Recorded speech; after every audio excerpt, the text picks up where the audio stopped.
खाटू श्याम जी के जन्मदिन की आप सभी को बहुत बहुत शुभकामनाएं। तो आज था हमारे खाटू श्याम जी का जन्मदिन और साथ में आज ही देवउठनी एकादशी। तो आज मम्मी और मैं दोनों साथ में पहुंच चुके थे अपने खाटू श्याम जी के मंदिर रोपड़ में। और हम जैसे ही पहुंचे मंदिर में, यहाँ चल रही थी बहुत ही जोरों शोरों से तैयारी की। पूरे 7 बजे यहाँ पे कटना था केक खाटू श्याम जी महाराज का और चलना था पूरा अटूट लंगर। और यहाँ लंगर की भी तैयारी पूरी जोरों शोरों से चल रही थी और हम भी कुछ छोटा मोटा दान लेके आए थे। उसके बाद हमने यहाँ पे पहुंच के माथा टेका अपने खाटू श्याम जी महाराज का, जो लग रहे थे बहुत ही ज्यादा सुंदर, उनका रूप भाई बहुत ही अद्भुत था भाई। उसके बाद हमें माथा टेकने के बाद मिल चुका था प्रसाद। फिर हम यहाँ पे बैठ गए थे। इतने में ही हमें चाचू चाची और दोनों बच्चे मिल गए जो कि पहुंचे हुए थे हमसे पहले और अचानक हमें मिले। हमें नहीं पता था कि हमें ये लोग भी मिलेंगे यहाँ पे। फिर कुछ देर आंखें बंद करके मैं भी बैठ गया भवन के अंदर और ध्यान लगाया और अपने मन की बातें बताई अपने खाटू श्याम जी महाराज को।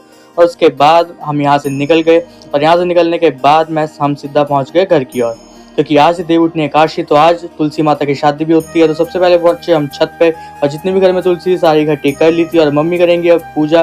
तो मम्मी ने यहाँ पे तुलसी के ऊपर जल भी अर्पित कर दिया था। जल अर्पित करने के बाद मम्मी ने इनका श्रृंगार करना कर दिया स्टार्ट।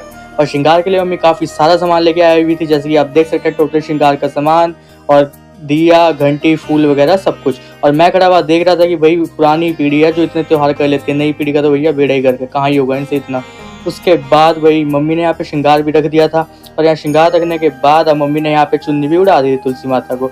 सो इसके बाद यहाँ पे तुलसी माता की भी यहाँ कहते हैं कि शादी हो चुकी है। और हिंदू धर्म में, सनातन धर्म में आज के बाद ही शादियाँ सारी स्टार्ट होती है।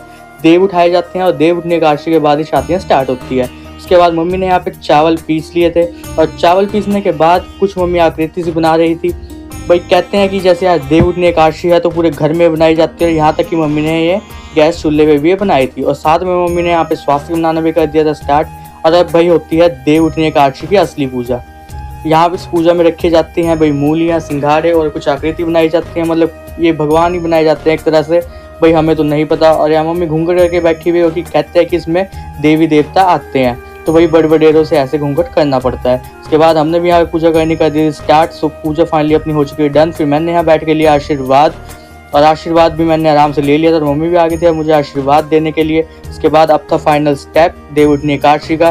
सो इस तरह से छलनी बजा के देवों को उठाया जाता है गाने गा के। सो ये था आज का व्लॉग। अब आपको मिलते हैं अगले व्लॉग में। राधे राधे।